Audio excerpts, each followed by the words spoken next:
나는 지금 여기 여수에 지나간 옛 이야기를 말하려 온 것이 아닙니다. 나는 지금 여기 잊혀진 사실을 들추어 내려는 것도 아닙니다. 나는 지금 여기 왜곡된 사건들을 바로잡기 위하여 소소한 사실들을 열거하려는 것이 아닙니다. 역사에는 분명 사실이라는 것이 있습니다. 그러나 역사는 궁극적으로 해석의 체계입니다. 사실을 아무리 나열하여도 그것은 역사가 되지 않습니다. 역사는 사실의 숲속에 가려진 진실입니다. 그 진실은 나의 가슴 속에, 그리고 여러분들의 가슴 속에 파묻혀 있습니다. 그것은 여러분들의 혈관 속에서 맥박치고 있는 한이며 분노며 저주며 회한이며 울먹임이며 통한이며 벙어리 냉가슴이며 그리움이며 올바른 세상을 살아야겠다는 몸부림이며 양심의 명령이며 정의로운 하늘의 외침입니다. 나는 지금 이 자리에서 여러분들과 함께 그냥 목 놓아놓고 울고 싶은 심정밖에는 없습니다. 어찌하여 우리 민족이 이 지경에 이를 수 있었는가? 도대체 무엇이 우리를 이토록 잔인하게 만들었는가? 도대체 누가 누구를 죽였는가? 저는 태어나 아장아장 걷기 시작하면서부터 여순 반란이라고 명명된 이 처참한 사건에 관해 이야기를 수없이 듣고 자라났습니다. 그런데 부끄럽게도 고희가 넘도록 이 사건에 관해 잘 알지 못했습니다. 고백합니다. 진심으로 고백합니다. 저는 이 사건에 가려진 진실을 잘 알지 못했습니다. 그런데 실상은 우리 모두가 이 사건을 잘 알지 못합니다. 이 사건을 연구하는 전문가들조차도 이미 이 사건을 반란으로 규정한 시대정신의 인식체계 속에 갇혀 있기 때문입니다. 이념적인 회전은 결코 진실한 발견일 수 없고 궁극적 해탈이 될 수 없습니다. 우리는 여순을 말할 것이 아니라 세계를 말해야 하고 인간을 말해야 하고 진리를 말해야 합니다. 나는 이 순간 외칩니다. 70년 동안 이 진실을 반란으로 규정해온 인간들이 마음 놓고 반공의 파시즘을 선전하고 국민을 기만하고 가혹한 이득을 취해왔다고 한다면 나는 외칩니다. You are lost. 너희들은 이미 졌다. 너희들의 틀은 이미 이 시대에 맞지 않는 고물이다. 퇴색하고 있다. 물러가라. 사라져라. 사라지는 것만으로도 너희는 속죄를 얻을 수 있으리라. 여순 사건은 사건이 아닙니다. 그것은 중립적 사건으로 머물 수 없습니다. 머물러서는 아니 됩니다. 여순은 사건이 아닙니다. 여순은 민중의 항쟁입니다. 단군의 개국 이래 국가가 자국민에게 부과한 폭력의 최대치에 민중이 항거한 자랑스러운 역사의 혼의 분출이었습니다. 이 자랑스러운 의거를 이승만 정권으로 대변된 일제 식민지 미 군정의 지속태가 처참하게 짓밟았습니다. 너무도 처참하게 민중을 학살하였습니다. 그것은 인간성의 말살이었으며 공동체의 붕괴였으며 공동선의 파괴였습니다. 그것은 죽음이었고 공포였으며 그 그림자 속에 숨은 우리 민족의 의식세계 속에는 인간 불신의 망령들이 내면화되었습니다. 여순 민중 항쟁이야말로 세계사를 선도한 조선 민중의 정의감의 발로였으며, 여순 민중 항쟁을 빌미로 6.25 동란을 위시한 향후의 모든 세계사적 비극이 피할 수 없는 현실로 나타났고, 우익 반공 파시즘의 가치체계가 설칠 수 있었는가 하면, 또 반면 우리 민중의 심오한 내성의 양심 속에서 인류사에 새로운 희망을 던질 수 있는 민주의 촛불이 켜질 수 있었던 것입니다.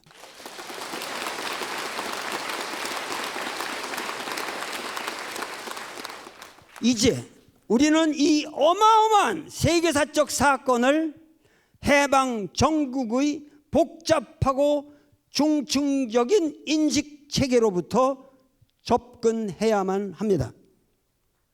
나는 이 접근을 시도하기 전에 여러분과 함께 다음의 진실을 같이 외쳐야만 하겠습니다.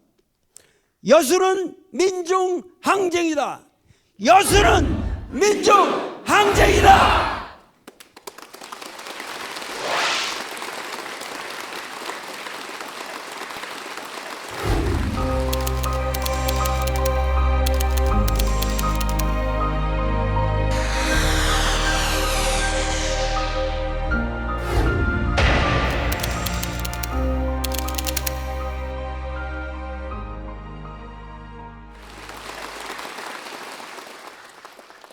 처음에 여러분들하고 이 전체적인 무엇을 내가 말하려고 하는지 거기에 대해서 이런 그 틀을 집약적으로 전달하는 게 나을 것 같아서 이렇게 했는데, 이제부터는 이제 웃으면서 편하게 강의를 들으세요.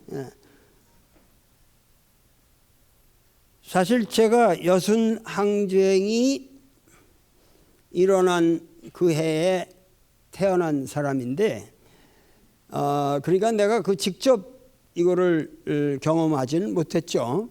그러나 내 친구들이나 모든 이 지역에 사는 사람들은 그 뒤로부터 시작된 이 역사에 대해서 너무도 공포스럽고 슬픈 기억을 가지고 있어요. 그런데 아무도 사실은 이게 왜 일어났고 이게 도대체 뭔지, 그리고 이걸 어떻게 규정해야 되는지 지금까지도 몰라요. 아무도 몰라요, 사실은. 오늘 이 자리에서 저는 여러분들과 이게 정말 어떤 사건이었는지 이거를 여러분들과 같이 한번 규명해 보고 싶어요. 우선 이제 20세기 우리나라 역사에서 가장 그 거대한 사건이라고 그럴까, 거대한 변화라고 한다면은 1945년에 뭐를 들을 수 있을까요? 해방이라고 하는 거. 그러니까 우리가 그 전에는 일제 강점기라는 말을 쓰죠. 일본 제국주의가 강점을 한 거예요. 그러니까 우리가 36년을 일본한테서 그렇게 비굴하게 살 수밖에 없었던 것은 아주 단순한 거죠. 우리가 뭐요? 힘이 없었기 때문이죠. 그러나 우리가 저항을 안 했냐? 3.1운동으로부터 줄기차게 우리는 저항을 했습니다. 그러나 그 저항이 일본 제국주의를 우리 스스로 물리칠 수 있을 만큼 강력하진 못했다 그 말이에요. 이게 우리 현실이었다 그 말이죠. 우리가 역사적 역량이 그만큼 되지 않았다 그 말이에요. 그러면 일본이 갑자기 물러난 거는 걔들이 그냥 싹 물러난 거야. 근데 그 물러났다는 건 뭐예요? 우리 힘으로 물리친 게 아니라서 외세에 의해서 그것이 물러나는 바람에 뭐가 생겼어요? 그야말로 정치적 공백이 생긴 거죠. 세계사적으로 볼 때 이 세계의 지도를 놓고 보면 정말 이 조선 대륙이라고 내가 부르는 이 지역이야말로 세계의 중심일 수도 있어요. 지정학적으로. 생각해 보세요. 한 나라의 영토가 중국, 일본, 미국까지 해서 러시아가 한 군데 맞닿아 있는 나라가 어디 있어요? 전 세계에 없어요. 유럽의 어느 나라도 없고, 우리나라만이 세계의 가장 강력한 대국들이 직접 지정학적으로 머리를 디밀고 있는 나라예요. 그러니까 이게 세계 중심일 수밖에 없잖아요. 그런데 이것이 갑자기 비었다. 서로 처먹으려고 그러겠지. 서로 처먹으려고 그러지. 이걸 우리가 스스로 가졌으면 문제는 끝나는 건데 서로 처먹으려는 거예요. 그러는 판에 소련과 미국은 하나의 연합군으로서 일본에 대항하던 세력이었기 때문에 일본은 자기들이 물리친 패전국이기 때문에 이 패전국을 자기들이 차지할 수 있는 권리가 있다고 생각했죠. 그렇지 않습니까? 그래가지고 미국과 소련이 여기를 진주하는데 문제는 이들이 이 공백기에 우리가 한번 생각을 해보세요. 8월 15일 날 전 국민이 얼마나 기뻤겠어요.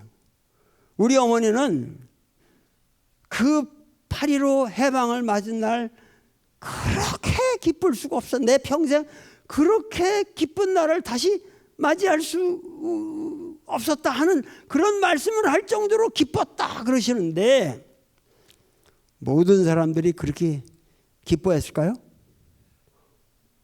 네?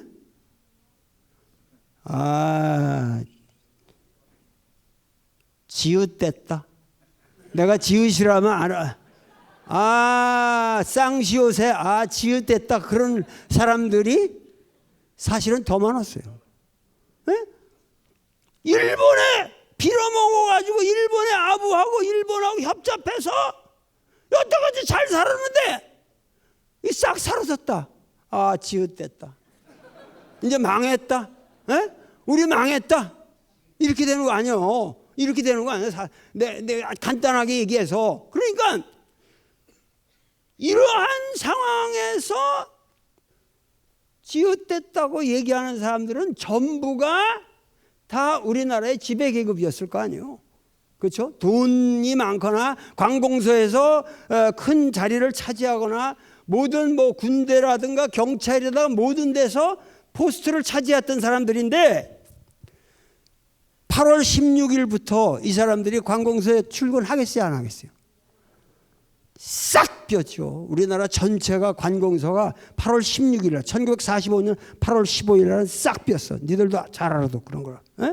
싹 비니까 나라가 텅텅 비면 이거 되겠어요? 안 되죠. 사실은 해방 후에 광복군이 워낙 세가지고 그야말로 OSS 훈련을 받고 이래가지고 그야말로 광화문을 향해서 쫙 광복군 부대가 말을 타고 입성을 했다면 우리 역사가 달라졌겠죠. 근데 우리 광복은 어떻게 왔습니까? 일본 놈이 원폭을 맞으니까 이거 더 이상 버티면 안 되겠다고 그냥 달아난 거 아니에요? 그냥 항복한 거 아니에요? 그러니까 그야말로 독립은 벼락같이 왔는데 우리는 주체 세력이 없어요. 그렇게 되니까 이 여운형 선생은 건준을 만들어서 나라를 어떻게 다스렸어요? 건준이라고 해서 중앙에서 만들어봐야 소용이 없으니까 1945년 8월 16일부터 길거리에는 누가 깔렸겠어요?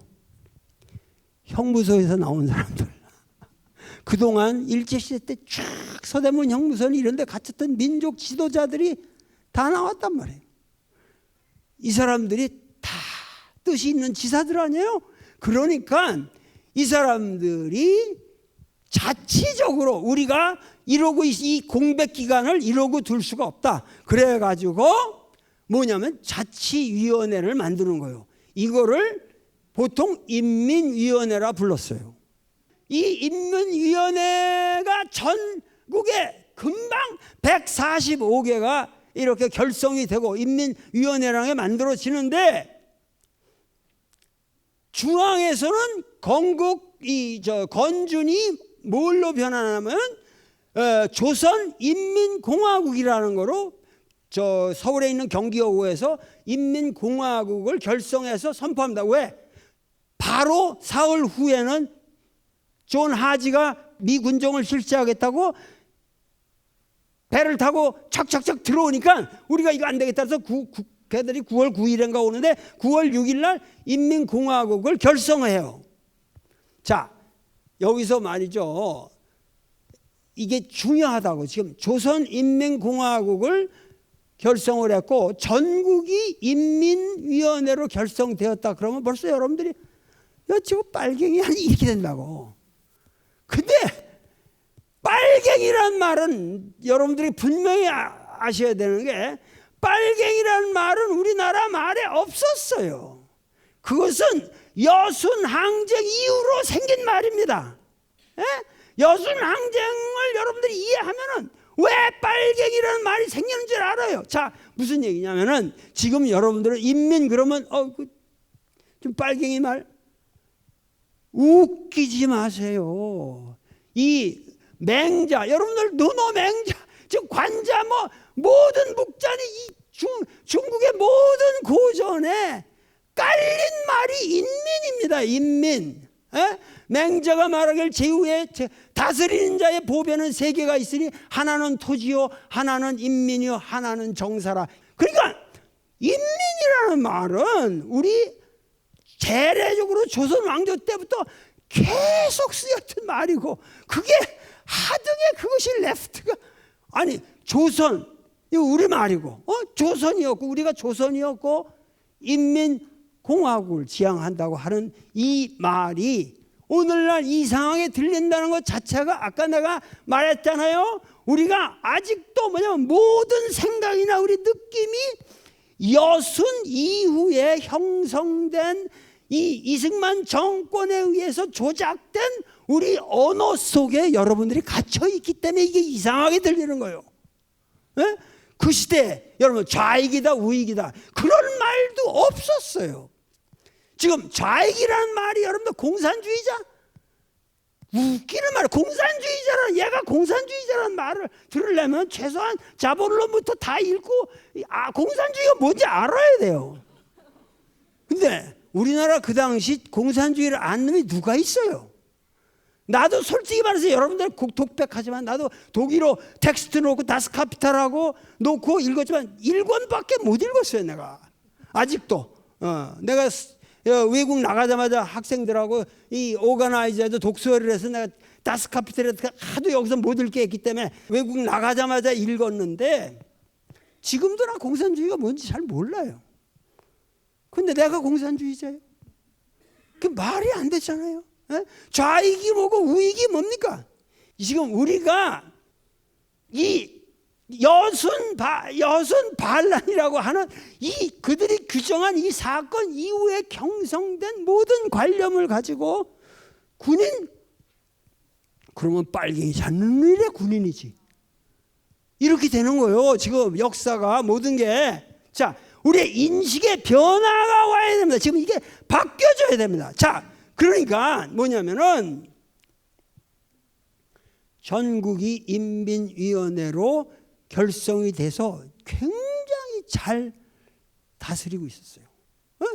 그러니까 우리 민족이 얼마나 현명한 민족이냐면은 8.15라는 이러한 이게 왔을 때 전국이 인민위원회로 조직이 돼서 잘 가고 있었는데 누가 들어옵니까? 미군이 들어오죠. 미군이 들어오는데 제일 먼저 미군을 만난 사람들이 누구예요? 영어 잘하는 사람들이겠죠. 다 미국에서 공부한 사람들, 기독교인들. 이 사람들이 누구냐? 그 당시 한민당 사람들이, 한국민주당. 그 당시. 그래가지고 가서 제일 먼저 하지한테 한 얘기가 이미 당신들이 이미 한 달이 늦었어. 그런데 한국은 지금 완벽하게 인민위원회라고 하는 것으로 다 결성이 되어 있어. 그러니까 당신들이 가서 미 군정을 하기가 어렵소. 그런데 당신들이 가서 군정을 하려면 무조건 인민위원회 새끼들을 싸그리 죽여버리셔. 이런 식으로 간 거죠. 이거를 청산하지 않으면 미 군정이 불가능합니다. 자, 이렇게 되니까 미국의 입장에서 보세요. 미국하고 싸웠던 제일 이 동아시아에서 제일 센 적대국이 누구예요? 일본 아니에요. 일본. 근데 일본이 그러면 미국에 대해서 뭐 이게 패전국이죠. 근데 얘들이 볼 때 한국은 아무것도 몰랐어요. 완전 무지했어요. 한국이 어디 있는지도 모르고 한국이 어떤 사람들도 모르고 단지 뭐냐면 한국은 일본이 강점하고 있던 곳. 그러니까 뭐냐면 한국을 일본의 부분으로 보는 거죠. 그래서 하지가 명령을 내리기를 Korean was an enemy of the United States and therefore subject to the provisions and the terms of the surrender.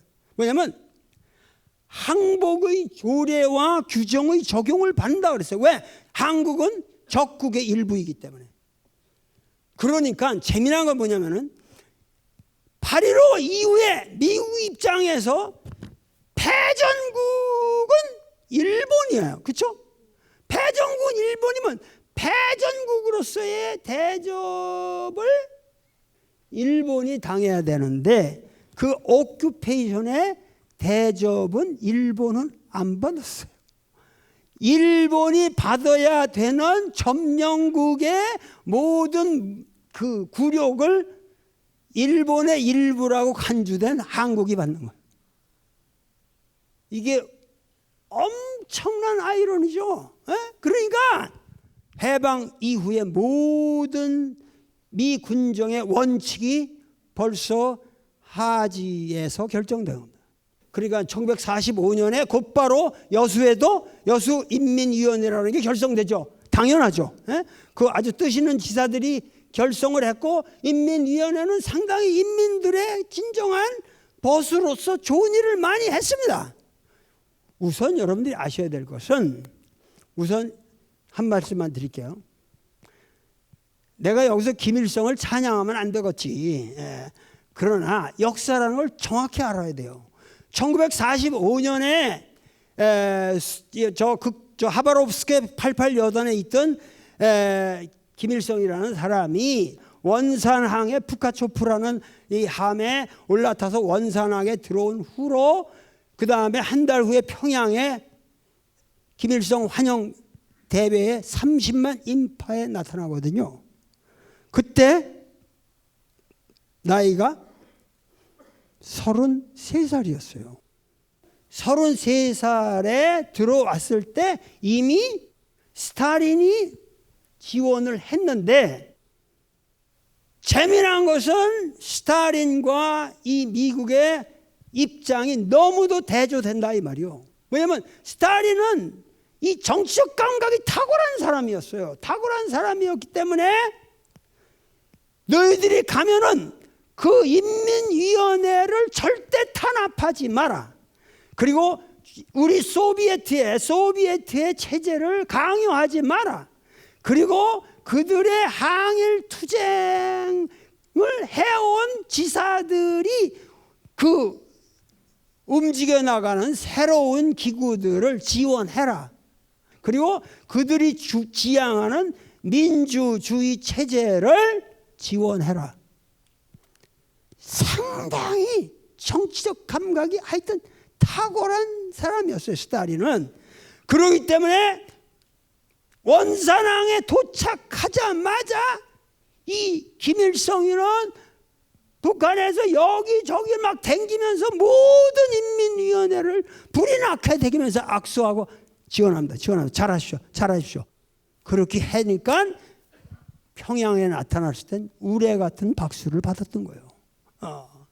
그런데 우리나라는 이제 미군정은 들어와서 그냥 이 남한의 인민위원회를 박살을 내기 시작하는데, 자, 여기서 가장 문제가 됐던 것이 어느 곳이냐? 제주도입니다. 제주도. 이 제주도 문제를 여러분들이 아셔야 되는데, 일본에 있는 그 제1교포들의 대부분이 제주도 사람들입니다. 제주도는 일제시대를 통해서 일본을 제일 많이 들락거렸어요. 그렇죠? 뭐 한국에 문제가 있으면 거기 가서 직접 그 당시로 보면 그게 본토인데 식민지 나라에 있는 것보다는 거기 가서 돈을 벌어도 광산 노동을 해도 거기 가면 규슈 그런데 탄광에 가서 일하면 돈을 더 버니까 거기 가서 일하는 동안에 거기도 뭐냐면 탄광 조직이라는 건 일본도 당시 좌익들의 세상이었거든. 그러니까 이 노동운동하고 이러는 사람들이 전부 가서 의식화 운동을 시킨 거죠. 그러니까는 해방 후 전국에 있어서 어떤 의미에서 굉장히 개화된 소셜리스트가 가장 많았던 곳이 제주도입니다. 자그만치 6만이라고 하는 인구가 일본에서 유입돼요. 6만 명이. 그런 인구가 새로 유입되면서 이 사람들이 금방 8월 15일이 되니까 이 사람들이 뭐예요?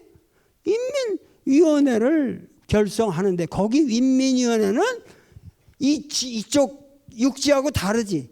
섬 전체가 완벽한 지휘체계 안에 엄청 조직적으로 순식간에 오가나이즈가 된단 말이야.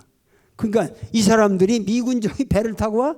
웃기지만 니들은 왜 세하냐? 왜 니들이 와서 우리는 지금 일본이라고 하는 이 강점에서 벗어나서 우리의 자주적인 자치를 하고 우리 자주의 민주공화국을 세우려고 하는 반에 왜 니들이 오냐? 미국 놈들이 도대체 뭐냐? 그것도 일본에서 운동권이 있었던 사람은 반미 사상이 또 강하거든. 그렇지. 일본은 미국하고 싸웠으니까 그 당시는. 그러니까 미국을 우습게 알죠. 그러니까 제주도의 인민위원회는 엄청 강력했어요. 그래가지고 1947년까지도 전혀 접수가 안 됐고 1942년이 지나도 전혀 접수가 안 됐고 3.1절 날 3.1운동 이 운동 기념을 하는 시긴 거긴데 그 제주시에 있는 관덕정 뒤에서 이렇게 모여가지고 3만 명이 모여가지고 이 대중 집회를 하는데 뭐 김하병이 지나가던 애를 얻고 있는 여자를 하여튼 이 말발굽으로 치었다고.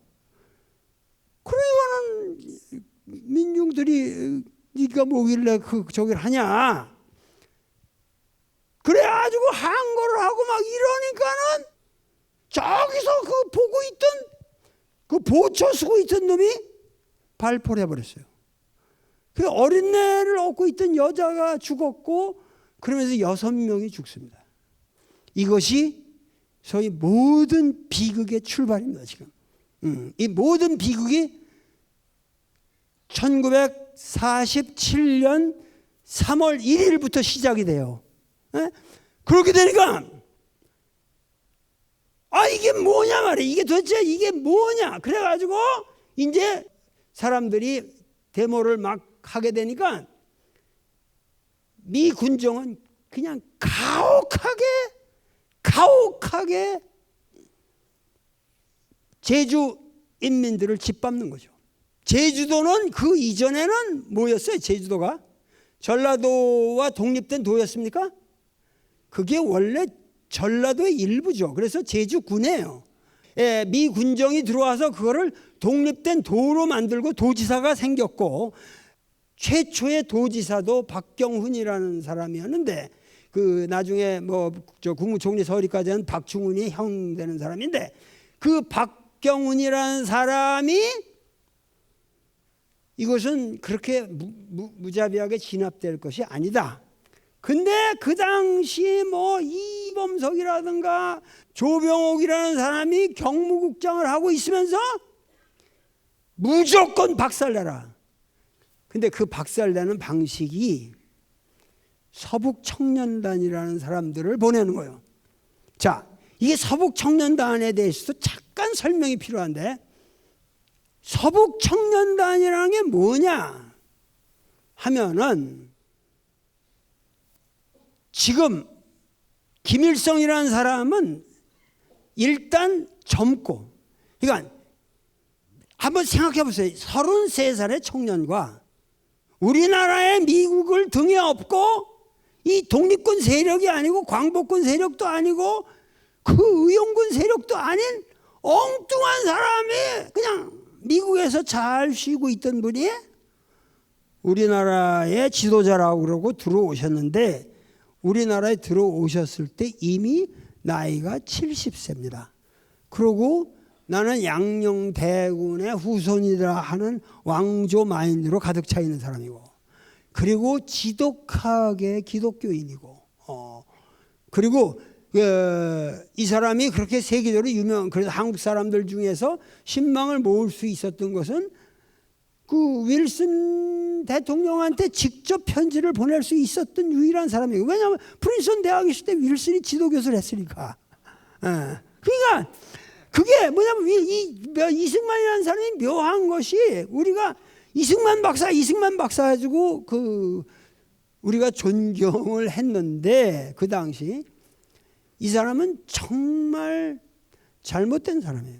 그러니까 독립운동은 거리가 먼 사람이에요. 독립운동은 전부 이 사람은 그냥 타이프 놓고 그 편지 쓴 것밖에 없어요. 그것도 굉장한 그 가치가 있었던 것인지 모르지만, 하여튼 우리나라에 돌아왔을 때 정말 이 사람은 정치라는 것이 뭔지를 몰랐어요.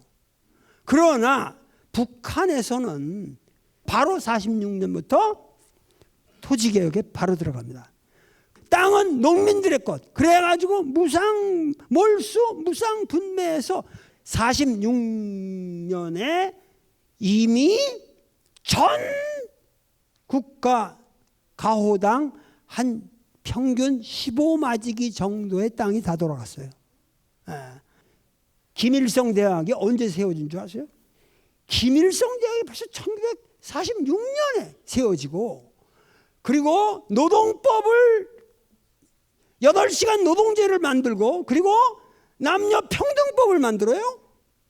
그래가지고 여성 해산하면 뭐 5개월 휴가 주고, 이런 모든 거를 사실은 1945년부터 48년 막 50년까지 북한의 한 4, 5년간의 변화라고 하는 것은 단군 이래 그렇게 건강한 무시무시한 변화가 없었어요.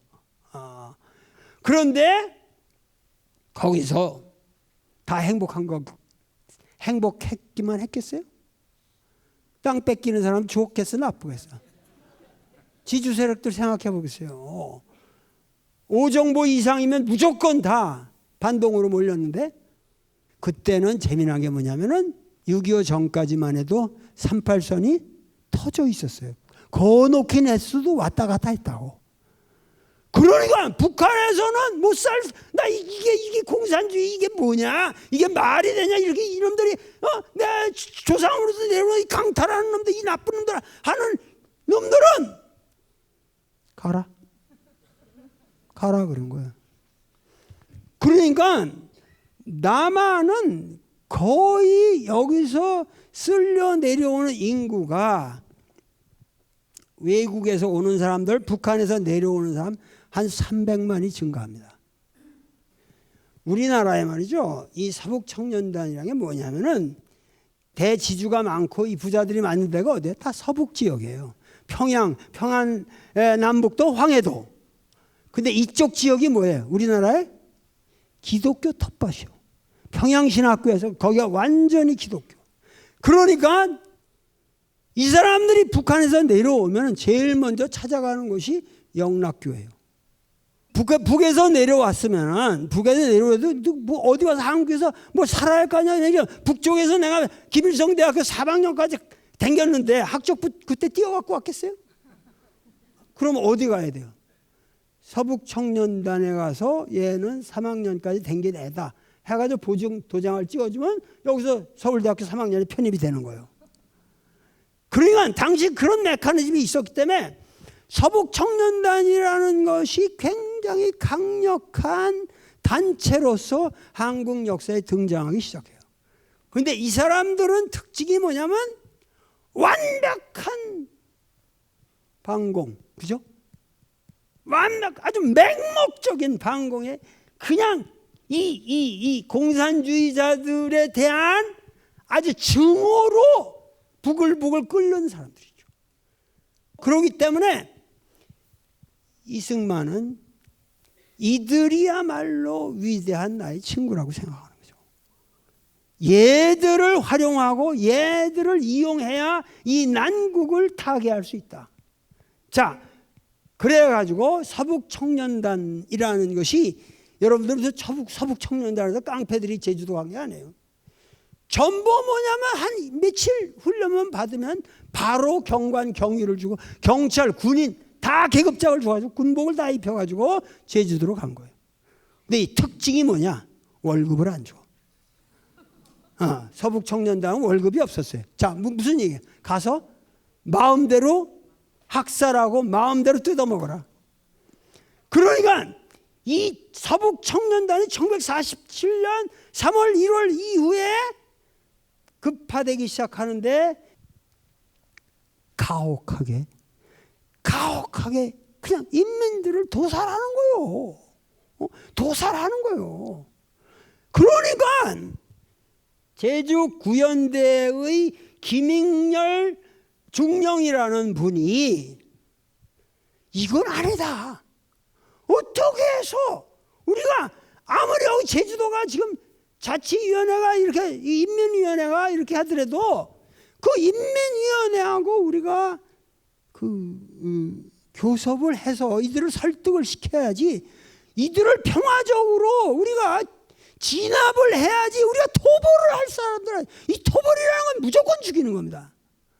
그러니까는 1948년 4월 3일날 못 참다 아주 못 참은 그 의혈 청년들이 한 350명들이 모여서 무장을 하고 동시다발적으로 경찰서 12개를 습격해가지고 많은 사상자를 냅니다. 그렇게 되니까 그래서 그걸 우리가 4.3이라 그래요. 제주 4.3. 그러니까 4.3이라는 건 1년 동안 학살을 당하다가 못 참다 못해가지고 일어났거든요. 그러니까 여기 1948년 4월 3일 이후로부터 양상은 아주 극악하게 간단 말이에요. 이제 완전히 무장 투쟁을 선언했으니까. 왜냐하면 우리 더 이상 이건 뭐 아니 막 그냥 죽이니까 막 칼로 죽이고 대창으로 찔러주고 총 쏘고 그래가지고 막 그냥 그 바다에다가 수장해버리고 이렇게 되니까 그쪽에 군대를 맡고 있던 구연대의 그 가장 대장격인 김익렬이가 이렇게는 될 수가, 이거 해결될 길이 없다. 그래가지고 김달삼이라고 하는 제주도의 그 무장 봉기의 대장하고 만나가지고 담판을 줘요. 김달삼한테 너희들 신원을 보장해 줄 테니까, 그리고 안전을 다 약속할 테니까 무장을 점차적으로 해제하라. 그래가지고 합의를 봤는데 이승만의 입장에서 보면 이 합의를 하면 안 되는 거예요. 미 군정의 입장이 어떻게 되냐면 우리가 제주도는 우리 군사 기지로서 중요하니까 우리가 원하는 건 섬이지 그 섬에 살고 있는 사람들이 아니다. 그 섬에 있는 사람들을 싹 쓸어 죽여도 우리는 섬만 뺏으면 된다. 그러니까 김익렬 중령을 좌천을 시켜요. 김익렬 중령을 좌천을 시켜. 이분이 어디로 오셨냐? 바로 신월동에 있는 14연대로 오신 거예요. 그러니까 우리가 여기서 가장 알아야 되는 건 여순 우리가 반란이라고 얘기를 하지만 이 여순 반란이라고 하는 이 사태가 반란이 아닐 뿐만 아니라 어떻게 해서 이 사람들이 그렇게 제주도로 가라는 국가의 명령을 거부할 정도로 이들이 그 지식이 있었고, 그 당시 신문도 없고 그 라디오도 없고 제주도에서 무슨 일이 일어나는지, 그러니까 제주 4.3은 억울한 게 뭐냐면 몰랐어요. 사람들이 알 길이 없었어요. 제주 4.3보다 여순의 문제가 더 중요한 것은 뭐냐면, 여순은 이것은 우리 역사의 메인스트림 속에서 일어난 일이에요. 제주도는 섬에서 일어난 일이기 때문에 사람들에게 격절되어서 몰랐어요. 그러니까 사실은 제주 4.3의 문제를 여러분들이 4.3은 지금 뭐 해원이 되고 뭐 그 누구야 그 노무현 대통령도 가서 사죄하고 막, 근데 여기 여수는 지금 대통령이 와서 사죄했어요? 어? 지금 아무 여기는 모르잖아요. 왜? 근데 이 사실은 여순 문제가 제주 문제보다는 훨씬 더 복잡해요. 우리가 이거를 아셔야 돼요. 자, 근데 이 발단은, 여순 문제의 시작은 제주도 인민위원회로부터 시작된 거고, 그 미군정의 그 무지, 포악한 이 무지로부터 시작된 것인데, 이들이 이 김익렬이라는 사람이, 중령이 여기로 온 것이 대략 5월 말이나 이 정도 됐을 거예요. 48년. 이분이 우선 부하들한테 얘기했을 거 아니에요. 자, 이 얘기도 좀 우리 알아야 되는데, 항상 우리가 이 여순 문제를 접근할 적에도 14연대가 도대체 뭔지를 우리가 몰라요. 14연대가 뭐 아주 거창한 14연대가 있고, 여수의 14연대가 거창한 게 있고, 여기에 빨갱이들이 침투했다. 그래가지고 이 사람들이 제주 출동을 거부하고 항명을 해서 변란을 일으켰다. 여러분들 이렇게 알고 있는데, 이것 자체, 이런 인식 방법 자체를 여러분들이 바꿔야 됩니다. 자, 무슨 얘기냐면, 여수 이 14연대라고 하는 것은 언제 생겼어요? 48년 5월 4일 날 생긴 거예요. 그러면 이 14연대라는 것도 딱 있는 게 아니라 내가 보기엔 생성 중이에요. 이 14연대는 광주의 4연대의 일개 대대를 뽑아다가 여기다 놓고 나머지는 모집을 했어요. 그러면 14연대라는 것 자체가 그 당시만 해도 생성 중이었고, 향토 군대라는 거예요. 뭐냐면 이 지역에서 사람들을 끌어모은 거예요. 청년들을. 그러면 여기서 재미난 건, 우리가 알아야 될 거는, 가장 명백한 것은 14연대의 사람들은 기본이 뭐예요? 이 지역 사람들이죠. 기본이. 이 지역 사람들을 왜 죽이겠어요, 지금? 지금 이게 말이 안 되는 게, 지금 아주 크게 얘기해 보세요.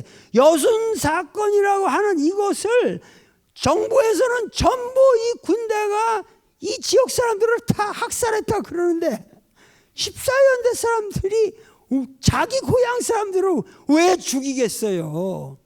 그리고 사실은 이 여순 사건이라는 것도, 이게 내가 민중항쟁이라고 하는 것은 여러 가지 이유가 있는데, 우선 우리가 어렸을 때 왜 이거를 반란이라고 했어요? 반란이라고 한다면은 뭐예요? 뒤집는 거죠. 반란이라고 하면 뒤집는 난동이라 이거 아니야. 난. 그러면 반란이라는 건 현재 존재하는 정권을 없애야 돼요. 그러면 없애려면 반드시 어떻게 들어가요? 수도를 점령해야 돼요. 수도를 점령해야 될 뿐만 아니라 새로운 지도자를 가지고 있어야죠. 그래서 그러한 모든 모반이 시스테마틱하게 이루어져야 되고 그것을 가능케 하는 군사력이 있어야 반란이죠.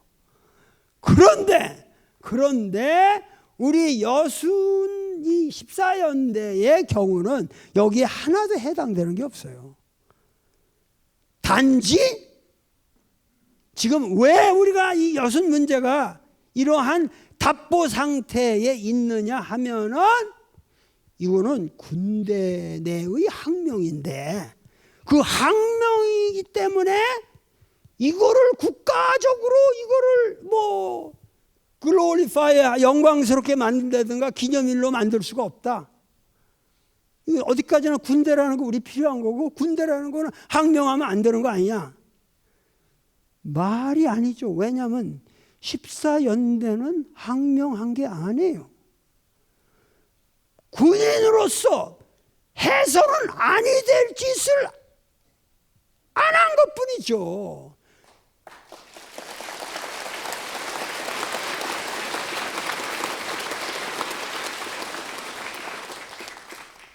정당한 명령이 아니잖아요, 이거는. 그러니까 정당한 명령이 아니므로 이것은 항명도 안 해요. 사실은 그 여러분 벽보를 자세히 분석을 하면 뭐냐면 제주 토벌 출동 거부 병사위원회의 이름으로 되어 있습니다. 그러니까 토벌이라는 건 뭐예요? 진압이 아니에요. 토벌은 자국민을 가서 무조건 죽여라. 이건 국가가 군인들에게 내려야 될 명령에 이게 아닙니다. 이거는 토벌인데 우리는 여기 항명하는 게 아니라 뭐예요? 거부한다죠. 이 사람들이 인민을 죽여? 기껏해야 이 사람들은 동족 상잔의 비극을 막겠다고 생각한 사람들이고 이들이 기껏 해봐야 항거의 수단으로 쓴 게 뭐예요? 입산에 지리산 들어가지고 비리비리 거기서 몰려 산 거예요. 몇 년을. 그게 무슨 반란입니까? 이걸 우리가 빨치산이라고 역사에서 빨치산이라고 그래요? 이게 말이 됩니까? 이게 말이 돼요?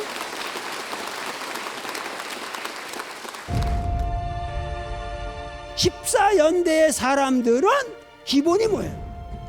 이 지역 사람들이죠. 14연대 사람들이 자기 고향 사람들을 왜 죽이겠어요? 자국민을 가서 무조건 죽여라. 이건 국가가 군인들에게 내려야 될 명령에 이게 아닙니다. 이거는 토벌인데 우리는 여기 항명하는 게 아니라 뭐예요? 거부한다죠. 1.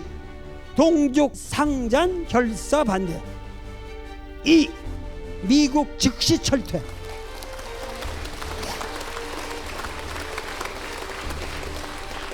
역사상 그렇게 이 군대가 출동이 돼가지고 이 여수를 불바다로 만든 이런 참혹한 역사가 없습니다. 근데 사실은 14연대는 여수에 거의 없었어요.